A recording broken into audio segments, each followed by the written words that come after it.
Olá, gente, amigas. O café ainda tá saindo, eu me antecipei porque hoje, por certo, temos muita coisa a serem feitas, né? Cumprimentar. Engraçado, tô achando estranho o que tá acontecendo com esse canal, né? Bom, enquanto muitos aí muitos aí no sentido de focar muito nessa questão de audiência. Eu acho legal, claro, você falar para 1 milhão de pessoas, você falar, né, teoricamente para menos pessoas, parece interessante falar por uma questão de vaidade. Foi um café na xícara direto, tá? Por uma questão de vaidade, às vezes a gente é tocado, né? Nossa, eu tô falando com um monte de gente, né?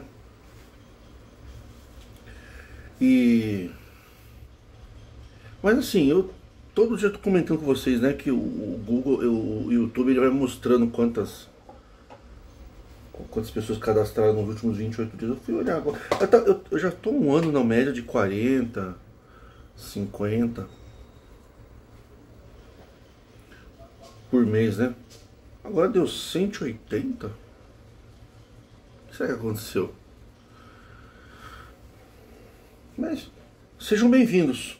Gostaria de pedir aos veteranos e veteranas da Reforma, desde aqueles que me seguem desde o ano 2001, aos que seguem até agora, os mais que é na congregação. A gente aí também fala, Deus me chamou para Reforma em 2001.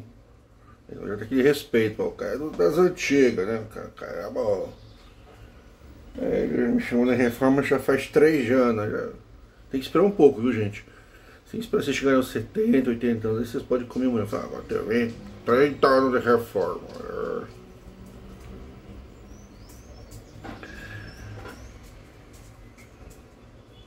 Eu não gosto que faz isso quando eu tô fazendo as pregações do alto. Começa com cunheco aqui. Eu já falei que eu não gosto disso. Ah, meu Deus. Tá com fogo no céu aqui. Hoje não tem migalhas na mesa do seu senhor aqui, não. Hoje é pão pluma. Pão pluma não tem migalha. A santa ração lá, papai já deu 10, 7 meses, 9, 3 vezes por semana, dá 7 meses, 9. É a hora da ração. Nem todos entenderão. Eis que queria cumprimentar então vocês que chegaram agora. Seja, para muitos daqui já é o fim da guerra, né? E pelo que eu estou vendo é só o começo. Ainda que 23 anos se passaram da pregação aos ventos, muita gente se salvou, muita gente entendeu.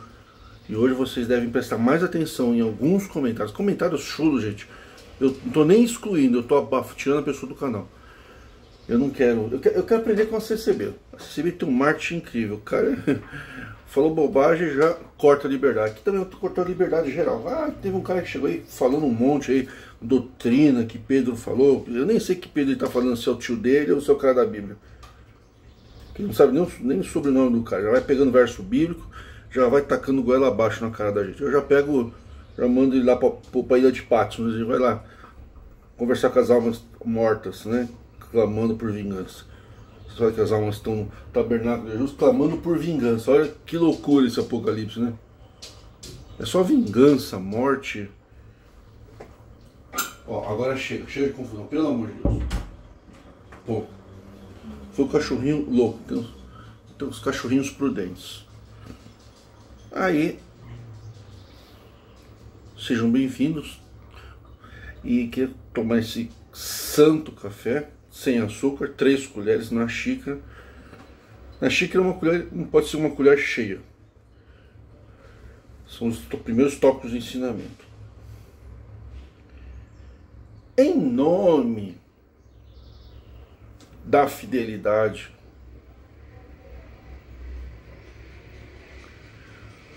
muita sujeira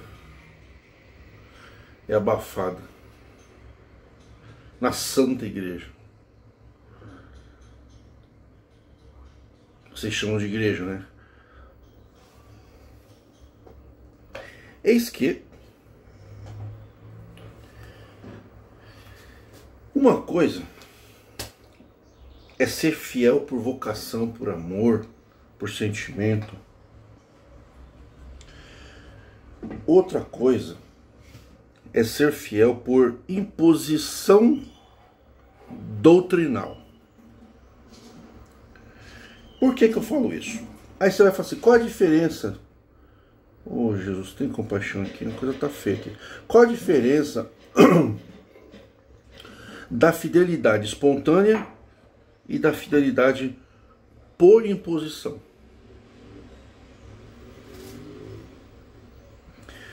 A fidelidade por imposição, ela remete para uma punição se eu não for fiel.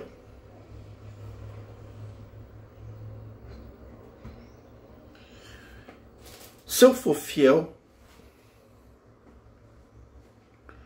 no casamento, eu vou para o céu. E se eu for infiel, eu vou para o inferno. Se eu for fiel,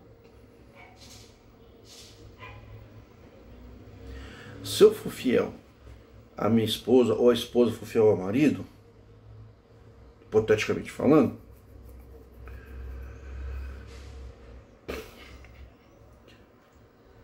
eu não estou em pecado e eu entro no céu. E se eu fizer fora do casamento, eu estou em pecado. Antigamente, antes da pandemia, era o pecado de morte. Então, o pecado de morte vai para o inferno. Né? Vai para o inferno por quê? Porque pecou de morte, então não vai para o céu. Então, o Deus que te amava não te chama mais. Tá, mas qual o motivo que você caiu no adultério?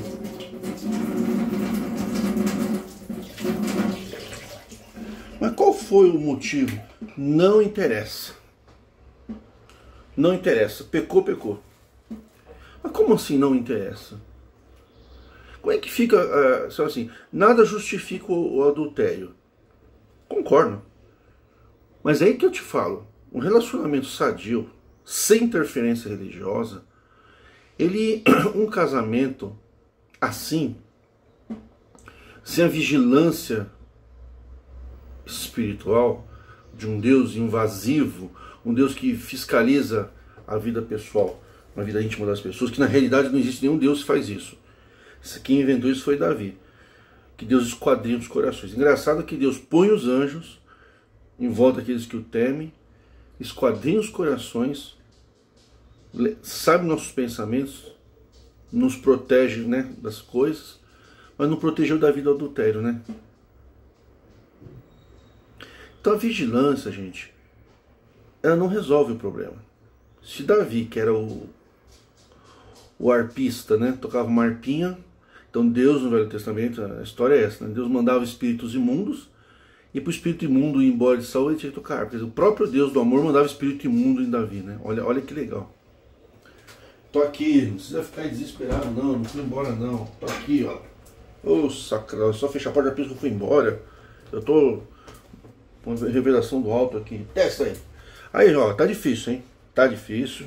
Não sei se não vai ter sacrifício de animais hoje aqui.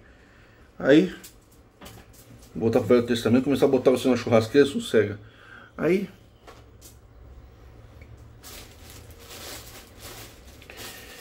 se um cara daquele, né, Deus não guardou, os anjos não guardou, né, não guardou ele de pecar. Por quê que eu tô falando isso? Porque em cima disso, aí começou a vir as doutrinas, né, não adulterarás. Então assim, a fidelidade no mundo religioso, a fidelidade conjugal, ela é pautada por ameaça. Não, mas a gente que é feliz, a gente não trai. Então por que ameaçar? Sabe por que tem ameaça, gente? A ameaça não é para lançar a pessoa no inferno. A ameaça de punição eterna sobre adultério é uma forma de ocultar a sujeira da igreja. O ministério não está pensando em vocês.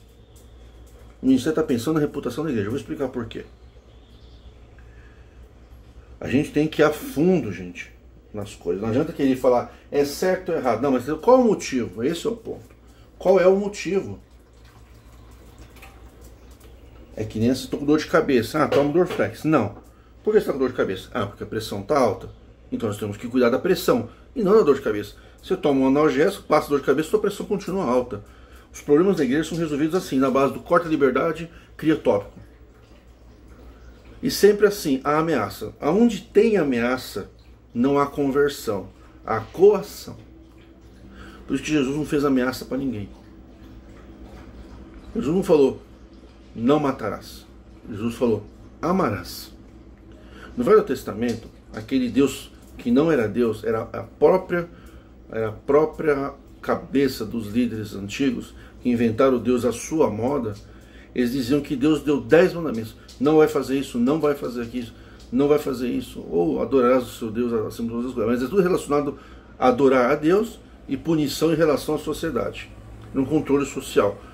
E Jesus já não falou assim, que assassino não é quem tira a vida, assassino é quem magoa os outros. Então Jesus está falando uma coisa de sentimento e não de atitude. Jesus vai no sentimento, no Velho Testamento é na atitude. Não matarás, não adulterarás. Jesus já falou, se você no coração desejar, você já adulterou. Então, para Jesus Cristo, sacerdote Jesus, ou a doutrina crística, a doutrina de Cristo, ela vai dentro da pessoa.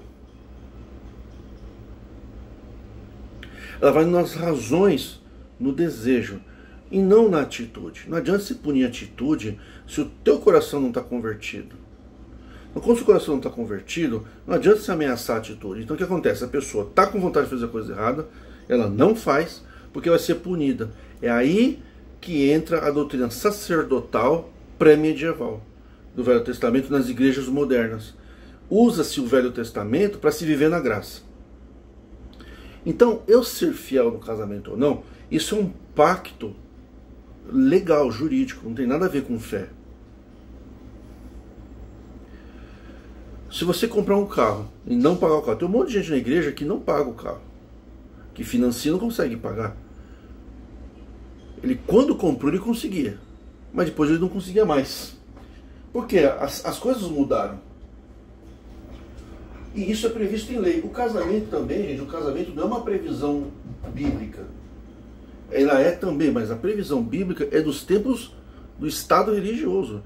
A formação do Estado religioso requer casais fiéis com vários filhos para procriar aquela doutrina, para aumentar os tempos, coleta, e para aqueles sacerdotes terem mais rendimentos para manter a sua estrutura, poder e status diante de um povo massacrado. Um povo obediente sob ameaça. Então isso é mais profundo do que muitas pessoas pensam. Ser fiel num casamento é uma questão de direito civil, não é nem penal. Se você é fiel ou não, isso refere-se tão somente às partes contratuais, contratuantes, esposa e marido, cônjuges, 2 homens, 2 mulheres, um homem e uma mulher, ou poliamor, que é um novo fenômeno jurídico. Em breve nós já caminhamos para essa linha doutrinária. O homem poderá ter mais de uma esposa legalmente constituída. Não sei como é que a congregação vai fazer isso. Claro que ela não vai aceitar, mas está na lei. Hoje, se a congregação for em alguns países, no Oriente Médio, coisa que a congregação estranhamente tem medo, sendo que vocês nasceram de lá, né? Adão não veio lá do Iraque, Nabucodonosor, esse pessoal que vocês gostam de pregar a Bíblia, Elias, Eliseu, veio tudo do Oriente Médio, aquela região louca lá. Agora, de vez vocês lá, né, e restaurar que não valeu nada, o serviço deles não valeu de nada. Não tem templo, não tem nada, está tudo destruído. Quer dizer, não adiantou nada. Vocês lá pregar lá, quer ficar pregando aqui. E aí o que vocês fazem? Vocês trazem pra gente a vida dessas pessoas, desse povo antigo, que é implantar na gente um direito que não nos obriga, como estava dizendo. Se você for pregar no Oriente Médio, lá você vai ter que aceitar o casamento de um homem com 7 mulheres, legalmente, com cláusulas, com previsões jurídicas, dentro da lei. Você não pode chegar num cara lá com 7 esposas e falar, você vai divorciar de 6 para seguir o capricho da cabeça do ancião brasileiro.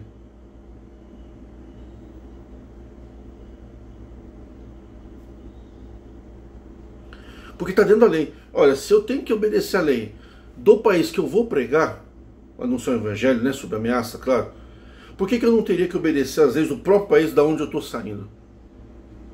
Se a lei falar que você pode ter 3 esposas, ou que a poligamia ou a poliandria.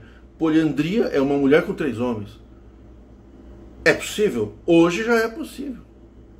Na realidade, a sociedade sempre teve, na sociedade nos tempos passados, teve uma época da história humana, podem pesquisar, que a poliandria era o essencial, eram vários homens para uma mulher. E teve épocas que várias mulheres para um homem. É uma questão de cultura. Eu vou dar pausa só um minutinho para carregar. Desculpa, eu estava carregando o celular. Aí, gente, o que eu queria dizer é isso. Que se você vai ter que respeitar as leis vigentes em outros países, com a possibilidade do casamento, né, da forma que eu falei, você não pode simplesmente ignorar a lei do seu próprio país. Gente, não tem como sair fora disso. Isso é uma questão de ética, de princípio, de ponderação, de respeito. Uma coisa é o cara que tem um casamento com uma mulher, escondido, ele tem várias amantes, ou uma. Outra coisa é quando a lei permite que tal coisa seja registrada em cartório, por decreto judicial, embasado na lei e público. Quando você declara publicamente que você está constituindo uma família com uma ou mais mulheres, ou vice-versa, ou um homem e uma mulher, você está declarando publicamente através do cartório, você está dentro da lei. Porque não é uma coisa oculta, é uma coisa pública, por isso você vai para o cartório. É público. Não tem como se colocar Deus contra uma pessoa que está dentro da lei. Ah, mas na Bíblia não permite. Então, mas a Bíblia é Estado religioso do tempo pré-israelita, tempo dos hebreus. A nossa cultura hoje, gente, não é essa. Naqueles tempos podia pegar meninas virgens em guerra e trazer como escrava sexual. Hoje, isso daí é crime internacional. Não tem como você querer aplicar as leis de guerra internacional, que nem tinha território, não tinha Estado soberano. Tinha invasão de terras, era o sistema da barbárie. Era o que vencia os bárbaros. Quem tinha mais força militar dominava. Por isso tinha grandes imperadores, porque eles saíam matando e ia dominando. O povo hebreu também tentou fazer isso. Nas leis da guerra, em Levíticos, eles diziam assim: você vai apregoar paz para uma cidade, para eles serem tributários para vocês. O que Israel passou na mão de Roma, na Bíblia, ele também fez antes. Ele só colheu o que plantou na esfera bíblica. Eles também faziam assim: ou as pessoas ficam tributários em paz, ou a gente entra, massacra, mata todo mundo e pega só as meninas virgens pra gente. Então você não pode pegar isso e trazer para o mundo de hoje. E por que deveria trazer direito civil que tem a ver com família? Aquela sociedade é outra. A mulher não casava porque ela queria, com a vontade unilateral. Hoje o casamento é vontade bilateral. As duas pessoas que querem. Vontade bilateral. Eu não posso casar com uma mulher que não quer casar comigo. Mas na Bíblia era assim. O próprio fantasma Dr. Paulinho, eu falei assim: se você. É bom você ficar solteiro. Mas se você quer, por causa da prostituição, então você tem uma mulher em casa. Quer dizer, ele ia decidir ter uma mulher em casa para ir no puteiro. Já tinha puteiro. Para você ir no puteiro, você tinha uma mulher em casa para você transar à vontade e botar ela de empregada. Dá pra você trazer essa realidade para os dias de hoje? Ah, mas Jesus falou sobre o divórcio. Então, o divórcio era nesse sentido. E não era a mulher dando carta de divórcio, era só o homem. Não tem como você trazer essa questão que Jesus falou para homens que podiam ou não dar o divórcio ou se separar, e mulheres tolhidas no direito, tratadas como coisa, como era no Brasil até antes de 1988. Mulher era coisa, não era objeto de direito. A mulher se tornou o sujeito de direito há muito pouco tempo. Os animais são sujeitos de direito. Animais domésticos. Tem ações na justiça que o tutor do cachorro entra com uma ação em nome do cachorro. Teve vários cachorros que ganharam indenização. Então o que falta, gente, não é sabedoria espiritual. O que falta é estudar. Ah, mas tem gente que fala: nossa, que sabedoria. Não é sabedoria, isso aqui você estuda, você aprende isso aqui não é dom de Deus. Entendeu? Então o que acontece? Aí você já entendeu. A fidelidade sob imposição no Estado religioso, ela encobre uma série de coisas, porque em nome disso não se pode levantar suspeita na congregação. que é a igreja mais parecida com o tempo Moisés, né? Tem o Moisés lá no Brás, tem Araão, mais uns 2, né, 3 cupichinhos. É sempre assim, é 3, 4 líderes, né? É uma vaidade, né? Nossa, imagina a vaidade de um cara, né? Se colocar lá como presidente de ancião, como se tivesse um contato diretamente com Deus, tomando suquinho de laranja com o nosso dinheiro, né? Mas nem para isso esse Deus do Brás serve. Tem que pedir o nosso dinheiro da nossa coleta para pagar suquinho de laranja. E quando vai fazer molho de tomate, tem que ir lá na Itália trazer tomate para fazer um molhinho de macarrão. E nós aqui no Sica, né? Pomodoro.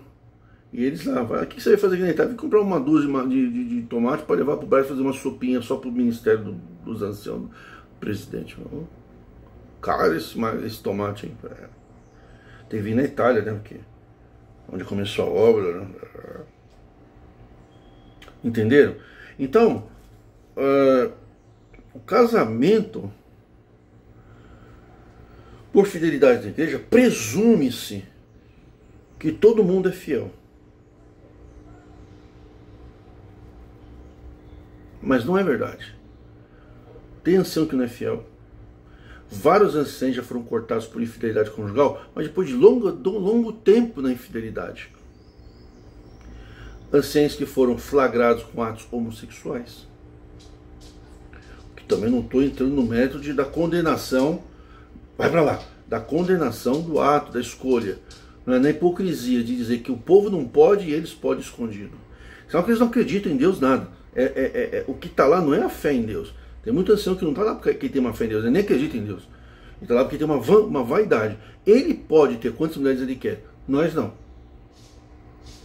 Não que pode, que não pode. Entendeu? A questão é, eu posso ter um casamento de fachada e ter um relacionamento homossexual extraconjugal. Se eu souber do povo, eu corto a liberdade de uma moça que não casou virgem. Vocês entenderam, gente? A questão não é ser virgem, ser homossexual, ser ateu. Não é nada disso. A questão é a hipocrisia de que eles, tomando suquinho de laranja, pode tudo com Deus, que Deus perdoa tudo, que nem perdoou Davi. Davi pegou a vizinha, né, Betsabá. Deus castigou um monte de gente inocente, mandou um anjo matar um monte de gente inocente, e perdoou ele, e ele ficou com a mulher e nasceu Salomãozinho. Tudo para justificar o queridinho Salomão, que ainda teve que matar irmãos mais velhos, que é para o poder, para poder subir ao trono. Era um fratricida. Salomão foi um fratricida. Para subir no poder não foi linha direta. E ele era filho de um amante, resultado de um adultério. E Deus se cobriu tudo. Você vê como é que é? Aí vem o Salmos 38, né? Que Deus revelou para Davi: bem-aventurado aquele cujo pecado é encoberto, a transgressão perdoada. Mas isso para ele que era rei, né? Vai pegar esse verso para um povo para você ver. Ah, gente, faça-me um favor. Estamos em 2023, hein, gente? Aqui não é tábua dos 10 mandamentos, não. Aqui é aplicativo, cara. Aqui é Word. Aqui é Google Docs, entendeu, mano? Aqui é Chat GPT 4, Chat GPT 50, entendeu? Agora Deus não precisa mais escrever nas tábuas de pedra. Agora a gente digita ali, faz um resumo da Bíblia. Qualquer coisa que você quiser saber da Bíblia, você vai na inteligência artificial, você pega na hora, não precisa nem perguntar, fazer cursinho mais. Ah, eu vou fazer um curso de teologia. Não precisa, cara. A inteligência artificial te ensina tudo, mostra imagem dos lugares, faz tudo, cara. Eu já poder ir no mercado com metaverso, você aparece um óculos digital, parece que está dentro do mercado. Você compra, pega, paga, faz tudo, né? A coisinha do Egito vindo aqui. Pera aí, calma que isso aqui vem do Egito, hein? O cara nem sabe nem escrever, quer falar de coisa do Egito. Nem deu que dá. Esses mosquitinhos do Egito a gente não consegue pegar, né? É Deus que manda, né? Vocês entenderam? Então, para não tumultuar, em nome dessa fidelidade, muitas pessoas não pedem exame de DNA. Primeiro porque acham que vai ser uma ofensa. A mulher vai falar, mas isso é uma ofensa. Não é. Não é uma ofensa. É uma dúvida íntima do homem. O homem tem o direito, assim como a mulher tem o direito de achar que o seu homem, seu cônjuge, né, está traindo ou não. É um direito que a mulher tem. Ela pode duvidar. Tem muita mulher que duvida, inclusive ofende. Tem mulher que afirma, né? Não, você me traiu. Mas para nisso, né? Mas o homem, tem muito homem que desconfia. E tem, viu, gente? Muita mulher que faz sexo fora do casamento, estando casada, pega o Salmos 38 de Davi, né, para poder limpar a barra diante de Deus, fica bonitinho de Deus, não fala para ninguém, tem o filho, e tá tudo bem. E o filho não é daquele pai. Acontece muito, mas acontece muito, vocês não têm noção. Aí você fala, mas eu nunca ouvi falar. Você não ouviu falar, sabe por que você não ouviu falar? Primeiro que você talvez não seja advogado. E segundo, que você não está nos bastidores do ministério. E terceiro, que muitos que têm essa dúvida não fazem exame de DNA. Por quê? Tem a presunção da fidelidade da mulher. E se você fizer o pedido de exame de DNA, você está acusando ou duvidando de adultério da tua mulher. O exame de DNA não é uma acusação contra a mulher. É uma eliminação de questionamento do próprio homem. É um direito do homem. Assim como, para obter direitos legítimos, a mulher que tem certeza que aquele pai é o pai, que aquele homem é o pai, e ele nega que é, ela entra com o pedido de paternidade. Se ele se negar, prevalece a presunção que é. Você não vai fazer o exame? Você não vai fazer? Não, então você é o pai. Sabe por que isso, gente? Ainda que eu ache injusto, por causa do abuso. Então, se você não é o pai da criança, nada te impede de fazer um exame de DNA. E nisso, muita gente comprovou que não era. Se você é uma mulher e teve relação sexual durante o casamento com 7 homens diferentes, no mesmo período, e isso acontece também, tem muita gente que pratica o adultério depois da Santa Ceia. Tem gente que trabalha de noite, sai da Santa Ceia, vai trabalhar e faz sexo fora do casamento. Tem muita gente que trabalha à noite e faz, tem que trabalha de dia também faz. Sexo fora do casamento é a coisa mais normal dentro da igreja. É que vocês querem tampar, vocês querem botar um véu. Não, tá tudo branco, tá tudo limpo. Para encobrir a sujeira. O véu que encobre a sujeira. O que é esse véu? O véu é a doutrina onde não tem perdão. Então presume-se que todo mundo é fiel. Por isso que o ministério não tem que entrar no assunto de casamento. Porque não tem como provar um adultério. Você não tem como provar que a pessoa caiu no adultério. Mas o casal pode entre si fazer confissões. E tomarem decisões em cima daquelas confissões. Se separar, inclusive. Não se tem provas. Mas o casal tem certeza. Eles não querem continuar casados. Mas não tem prova. O ministério exige a prova. Se não der prova, ele corta os dois ou corta uma parte. Quer dizer, o ministério intervém na vida da pessoa. E ainda quer dizer, todo mundo aqui é fiel. Quem está aqui com liberdade é porque é fiel no casamento, então. Não é verdade. Deus não revela nada para o ancião. Não é que o ancião Deus revela para ele que alguém caiu no adultério. É a pessoa que é idiota e estúpido, ignorante, que vai para o ministério e conta.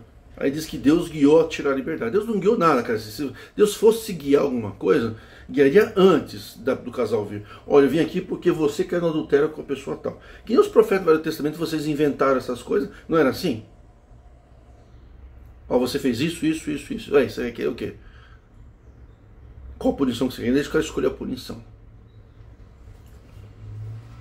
Entenderam? Não revelou nada. O porteiro que dá a necessidade da igreja para o ancião é o porteiro. É o povo que mantém o ministério. Não é que o ministério é ruim. Quem financia o ministério é o povo. Sem dinheiro, o ministério está lá por causa do seu dinheiro. Sabe que o ministério está lá por causa do seu dinheiro? Primeiro que vocês não são cristãos. Se fosse cristão, vocês não financiariam gente assim. Vocês estão vendo que o cara é falso, o azeite dele é falso, não tem poder nenhum, a não ser falar, corta a liberdade dos outros, então vocês não são cristãos. Financiar um homem assim dentro da igreja é porque vocês não são cristãos. O ancião é reflexo do povo. Ele não tem vida própria, o ancião não tem vida própria. O ancião está lá porque o povo dá glória para ele, fala que é para Deus, mas é para ele. Fica de joelho no dia da Santa Ceia, para ele fala que é para Deus. Tudo fala que é para Deus, mas faz para o ancião. Na hora de tirar a liberdade, não é Deus que tira, é o ancião que diz que Deus mandou. Mas você tem que alimentar ele de informações. O ancião não sabe nada. Teu celular sabe mais de você do que o teu ancião. Porque o celular ouve o que você fala, e pode ver que você fala um assunto, as publicidades aparecem naquele assunto, naquele dia. Deixar de loucura, gente. Então fica o quê? O cara não pede exame de DNA, primeiro que acha que a esposa vai se ofender. Não deveria, viu, esposa? Se você acha que o seu marido está com alguma dúvida íntima, ele quer fazer um exame de paternidade, deixa ele tirar essa dúvida. Não precisa pedir o divórcio, não precisa ofender a dignidade dele. Tenha respeito pelo teu marido. O homem tem momentos que ele fica inseguro. Faz parte da maturidade do homem. Ele é inseguro por natureza. Isso não é uma ofensa. Aí tira essa dúvida, dá um pouco de paz na mente da pessoa. E o casamento continua bem. Ah, você desconfiou de mim? Não, é eu que não estou bem. O marido também pode ser super educado. Essas coisas têm que ser resolvidas em paz. Não pode se sentir ofendido. É a mesma coisa se fazer um seguro de vida. Ah, você vai fazer um seguro de vida porque você vai morrer? Tem um homem que quer fazer um seguro de vida para ele e para a esposa. Ah, você está desejando que eu morra? Não. Não é porque você compra um plano funerário para quando você morrer ter um lugar para colocar a família que você quer morrer. Não é quando você quer fazer um exame de paternidade que você está acusando a tua esposa. Exame de paternidade não é presunção de acusação contra a mulher. A mulher também tem o direito de pedir um exame de paternidade. Porque muitas vezes é necessário, porque o homem não quer assumir o filho. Essas questões são questões que têm que ser tratadas na mesa de um advogado, de uma advogada, e não com o ancião. E primeira coisa, o respeito. Onde não tem respeito, e o povo da conversão aprende a não ter respeito. Tudo se ofende, tudo é perseguição, tudo é inimigo, nada, sabe? Você pode falar nada que... Então, em nome disso, tem um monte de mães e pais aí casados com filhos que não são filhos de verdade do pai. E como é que o cara, numa situação dessa, ele vai pedir exame de DNA? Fala pra mim. Como?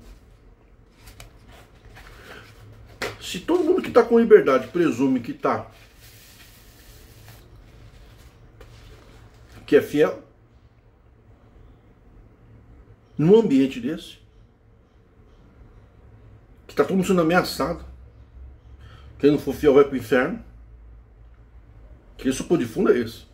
Tem muita gente que não acredita mais em Deus, ou está desesperançoso, depressivo, porque acha que Deus conversou tomando suquinho de laranja com algum senhor idoso, dizendo que a vida dele, que ele que informou o ancião que era no adultério, o ancião não descobriu nada. Ele contou para o ancião que era no adultério, o ancião pegou aquela informação e jogou ele contra ele mesmo. Não foi o ancião, é você e Deus, mas ele já joga aquela doutrina. A gente aqui não aceita, a gente não perdoa, viu? Deus pode te perdoar, a gente não perdoa. E depois vem a palavra dizendo que o adúltero não entrará no céu. Então ele faz um papel bonzinho, amoroso, aplica a doutrina e depois ele joga na palavra o veneno.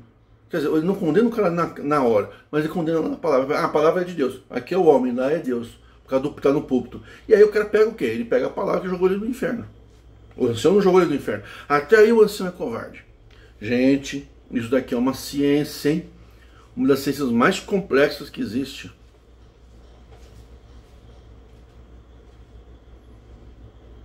Essa ciência de imposição de fidelidade. Isso, na realidade, é para gerar uma presunção que a igreja está limpa. Que a gente põe para fora os sujos. Sendo que a maior quantidade de sujeira está dentro da igreja. Não é o homossexual que vocês não aceitam que vocês põem para fora da igreja ou discrimina. Fala, não, nós amamos, nós toleramos. Aí na palavra vocês usam para atacar em nome de Deus. Vocês colocam Deus no divino, distante da gente, para passar por vocês como filtro humano, que o Espírito precisa de um médium, né, para se comunicar com os humanos. Então você passa a ser um médium lá no púlpito. Aí ele fala tudo que ele quer. Eu não sei para quem quer, mas Deus pode falar isso. Aí ele lava a mão, foi Deus que mandou. Então assim, eles tiram um ou dois homossexuais da igreja e esquece que a grande quantidade de pessoas homossexuais estão dentro da igreja mesmo. Eles só não assumem por quê? Por causa do escândalo. O que é o escândalo? O escândalo é rasgar o véu e mostrar a verdade. Escândalo é quando aparece a verdade. Na congregação não é quando aparece a mentira. Isso aqui é mentira. Quando você fala que não é Deus que revela, é o nepotismo, a vontade do homem, isso não gera escândalo. Porque as pessoas, elas querem botar um véu no ministério. Esse ministério é puro santo, porque tem um ministério que Deus guiaria os outros para cortar a liberdade dele. Mas em 2018 foi dito que tem falsos profetas. Ninguém perdeu a liberdade por ser falso profeta. Então Deus não revelou nada. Quem fez aqueles tópicos são pessoas que não têm calibre doutrinário nenhum. O povo nem quer ouvir isso. São pessoas que enchem o saco na hora da palavra. Eles sabem que não tem nada de Deus aquilo ali. Não tem dom, não tem virtude, não tem nada, como vocês falam. E aqueles que o povo vai atrás, então eles pegam e usam isso para dizer que cara é falso profeta. E nem sabe se é. E se é, tem que devolver o dinheiro da coleta. O povo deu dinheiro depois da palavra. Estava emocionado, estava induzido sob falsas emoções. falsas promessas. Deu coleta em cima de promessas e ameaças. Vocês têm que devolver o dinheiro para aquelas pessoas. Por isso que coleta tem que ser com recibo. Não vai dar recibo? Só dá coleta na maquininha e guarda o recibo, irmão. Ô, irmã, será que vocês me consideram irmão? Eu não considero ninguém irmão nem irmã. Só amigo só. Irmão e irmã é só uma forma de induzir a gente a ter respeito por quem é da mesma denominação e não pelo ser humano. Vocês não têm respeito pelo ser humano. Para vocês é criatura ou da CCB.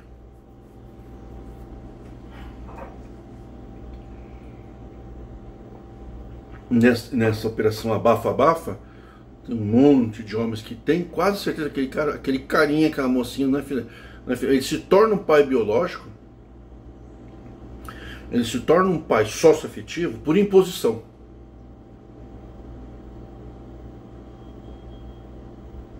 Porque você não tem como chegar depois que você criou, educou, é você o pai e a mãe. Mas quando aconteceu lá atrás do fato que o cara estava na dúvida, que ele era mais jovem, que ele poderia ter a opção de se divorciar, ele não fez aquilo. Primeiro que não teve flagrante, ninguém desconfiou de nada. A maioria dos adultérios da igreja não deixa rastro, gente. Tem muita gente cantando de galo aqui na internet que eu sei. A gente é mais de vida, a gente sabe que aquilo ali é só um rótulo. Ah, mas nunca ninguém viu nada, nunca ninguém descobriu nada. Então, mas é isso daí. 99% dos adultérios não deixam rastro. Ouçam o que eu estou falando, hein? Um dia vocês vão acreditar em mim. Se não, mais cedo ou mais tarde, vocês pagarão um alto preço pela vossa incompreensão.